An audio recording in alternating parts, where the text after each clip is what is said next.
Tengi yo'q qo'riqchilar.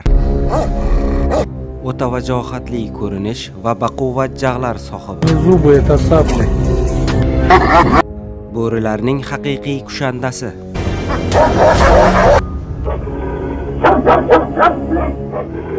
Tabiatan hech narsadan tap tortmaslik va o'ta tajovuzkor fe'li bilan bu itlar har qanday yirtqichning ko'ngliga haqiqiy qo'rquv sola oladi.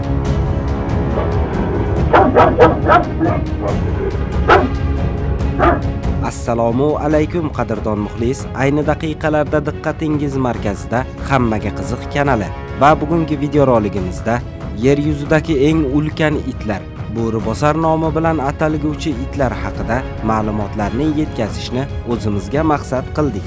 Qani unda siz ekranlaringizga yaqinroq joylashib oling. Biz esa videorolikni boshladik.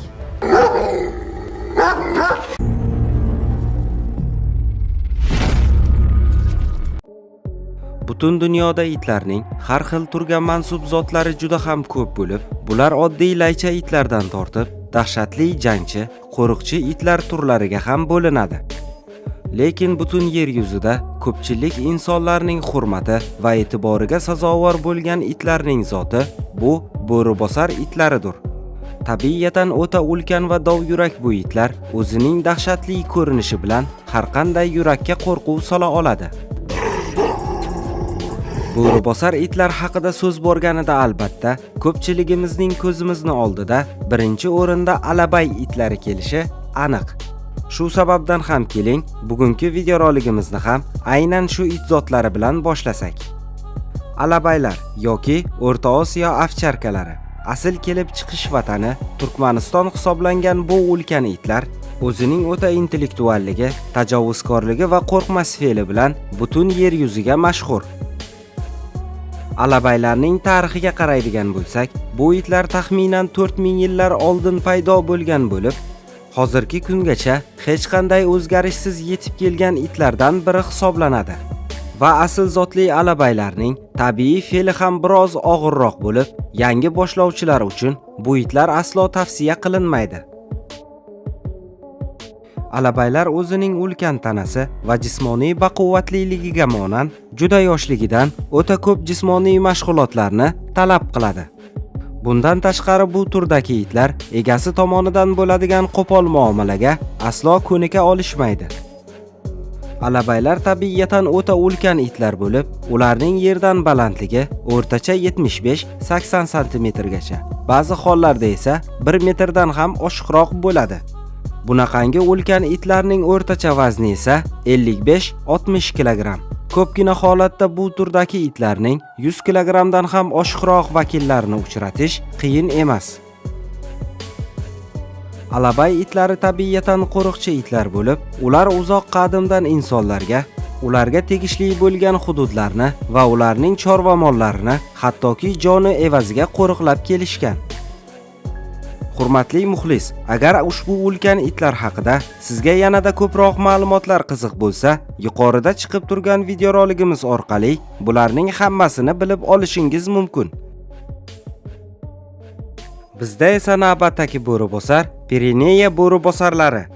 Fransiyaning eng ulkan iti hisoblangan bu zotdagi itlar yerdan o'rtacha 75-80 sm balandlikda bo'lishadi va bunaqangi itlarning vazni o'rtacha 55 va 60 kg atrofida.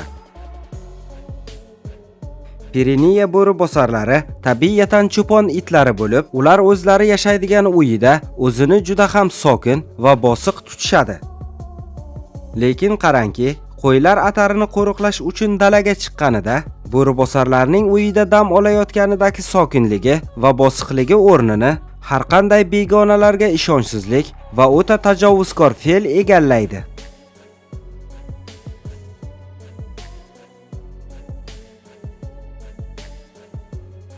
Kavkaz ovcharkalari.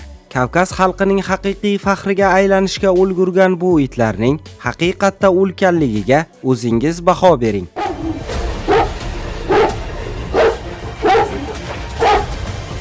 Kavkaz ovcharkalari o'rtacha 75-80 sm gacha yetadigan bo'yi bilan 80, ba'zida esa 90 kg gacha vaznga yetishi mumkin. O'zining o'ta besunaqay va ulkan tana ko'rinishiga qaramasdan tabiiyatan bu ovcharkalar o'ta chaqqon va hushyor itlar bo'lishadi. Kavkaz ovcharkalarining boshqa itlardan farq qilib turadigan alohida bir fazilati, bu turdagi itlarni hech qachon majburlab biror bir mashg'ulotni bajartira olmaysiz. Lekin vaziyat shuni taqozo qiladigan bo'lsa, Kavkaz ovcharkalari o'zi erkin qaror qabul qilib, mustaqil tarzda harakat qila oladigan itlar hisoblanadi.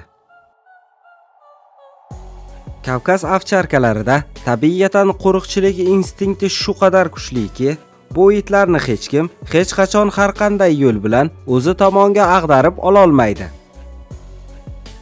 O'zining xo'jayiniga tegishli hudud va uning mol-mulki uchun Kavkaz ovcharkalari hech ikkilanmasdan jonini bergunicha jang qilishadi. Agar sizga bu itlarga nisbatan biroz qiziqish uyg'ongan bo'lsa, yuqorida chiqib turgan Kavkaz ovcharkalari haqidagi alohida roligimizdan bu itlar haqida yanada ko'proq ma'lumotlarni bilib olishingiz mumkin. Armaniston bo'ribosarlari gamperlar. Tashqi jihatdan bu itlar avvalgi bo'ribosarlarga qaraganda biroz kichikroq bo'lsa-da, lekin bu itlar ham o'zining vajohati va tajovuzkorligi bilan alohida hurmatga ega. Armiyan xalqining haqiqiy faxri hisoblangan bu ulkan itlarning bo'yi o'rtacha 60-65 sm, ularning vazni esa 50-55 kg bo'ladi.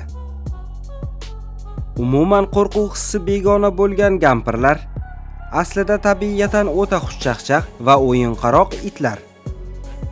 Lekin egasiga tegishli hudud yoki uning chorva mollariga nisbatan biror bir xavfni sezadigan bo'lsa, bu itlar ham barcha bo'ribosarlar kabi joni evaziga bo'lsa ham uni himoya qila oladi.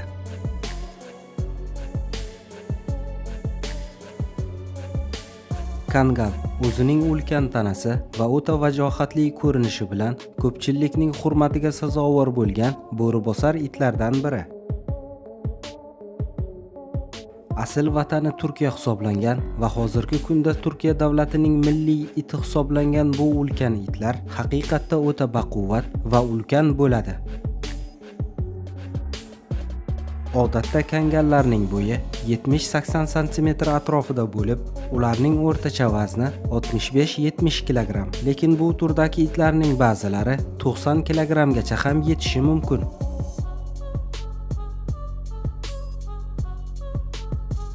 Kangallar ham xuddi boshqa bo'ribosar itlar singari qo'riqchi itlar bo'lib, ular juda uzoq qadim tarixdan insonlarning qo'y-qo'zilari va chorva mollarini qo'riqlab kelishgan. Jismoniy jihatdan ham kangal itlari o'ta baquvvat bo'lib, yana shuni aytib o'tishimiz lozim, hozirgi kunda butun yer yuzida eng kuchli jag'lar sohibi ham aynan kangallar hisoblanadi.